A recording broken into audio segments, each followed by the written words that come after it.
Le Mayo-Kani, dans la région de l'extrême nord, fait partie des zones bénéficiaires des activités de la troisième phase du Programme national de développement participatif. Le volet agropastoral de cette phase du PNDP a été financé par le 11e FED, Fonds européen de développement. Éligible à ce financement du FED, le syndicat des communes du Mayo-Kani a participé à la sélection des projets communautaires pilotés à partir de Kaélé.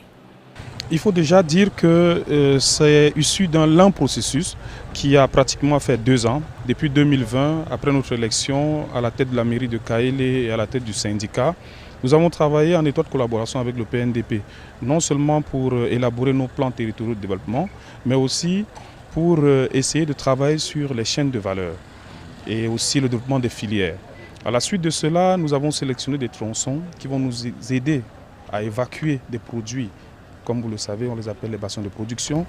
Chez nous, ici, on a le niébé, on a le mil, le sorgho, le S36. Nous avons le maïs, nous avons plein d'autres matières.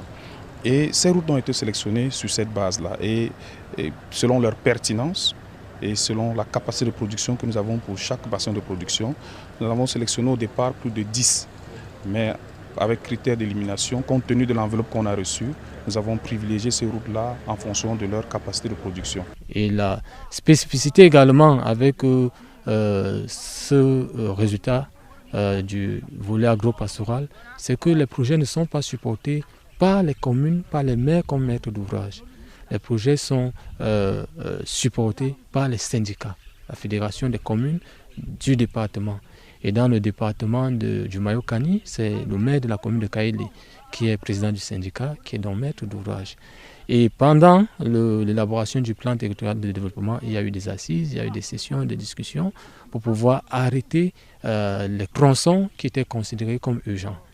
À l'exemple de ce tronçon qui va de Di, dans la commune de Mindif, traverse Gadas, Boboyo, dans la commune de Kaélé, et le Pécafin est à Moutouroua, Midivine Moutouroua, dans la commune de Moutouroua. Donc c'est un tronçon qui désenclave le bassin de production. C'est un très grand bassin de production.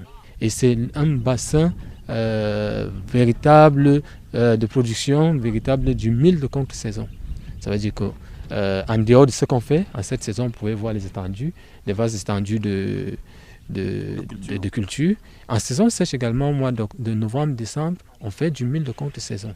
Et c'est ça qui permet de supporter, de pouvoir tenir jusqu'à la fin de la saison sèche qui va jusqu'en juin.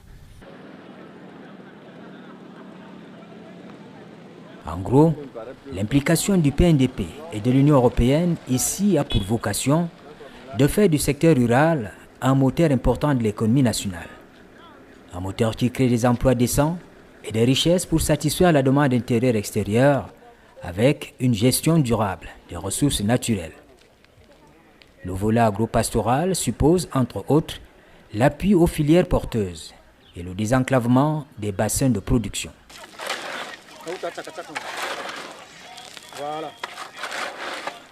Nous avons 8 ouvrages d'art. Au total, ça fait 9 avec un grand radier de 14 x 3 x 3. Ça, c'est au niveau des maillots. Nous avons 8 ouvrages d'art. Donc, dans le 8, on a fini 6. Et les 2 sont, comme vous voyez derrière moi, d'ici jusqu'à la fin de semaine, on va finir le 2 aussi. On arrange pour que les gens, les usagers, peuvent promener librement. Oui, 57 km dessert la commune de Mindif, la commune de Kaélé et la commune de Moutouroua. Et étant donné que nous avons 2 routes, il y a également la route qui dessert de l'autre côté, elle dessert 4 communes. La commune de Digleao, la commune de Guidigis, la commune de Touloum et la commune de Moulvoudaï. 4 communes qui sont desservies. Vous voyez que le choix n'a pas été fait au hasard.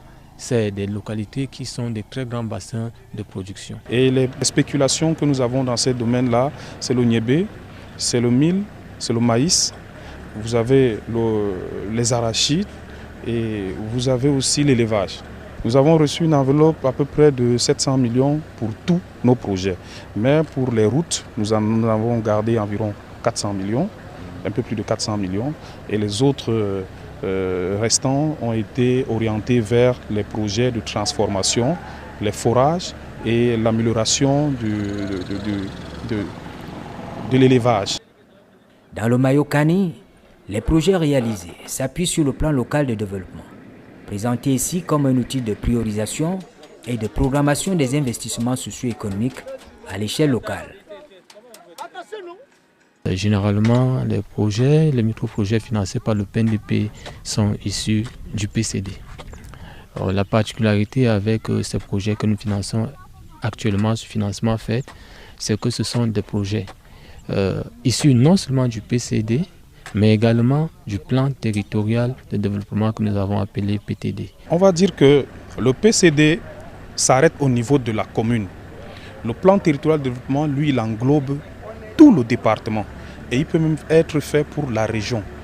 Et le plan territorial de développement est plus global et prend en compte plusieurs facteurs que le PCD ne prend pas. Nous avons travaillé sur les filières, nous avons travaillé sur les chaînes de valeur, nous avons travaillé sur même l'évolution au niveau de l'agriculture, de l'élevage et nous sommes allés jusqu'au niveau du petit producteur.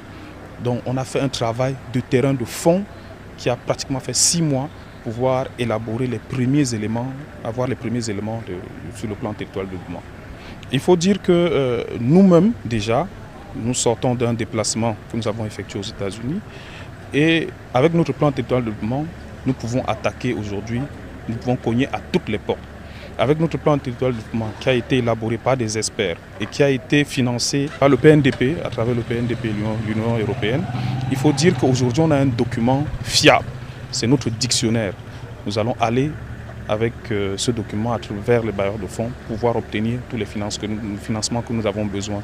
Ça regorge beaucoup de projets. C'est un document qui regorge beaucoup de projets. Et là maintenant, au niveau de chaque bailleur de fonds, nous pouvons sélectionner. Et sur ce volet, nous avons 2 résultats. Le résultat 1 qu'on appelait R1 et puis le R2. Le R1 qui consiste à promouvoir le désenclavement des bassins de production. Et dans ce résultat, à l'extrême nord, nous avons 10 routes que nous sommes en train de travailler actuellement.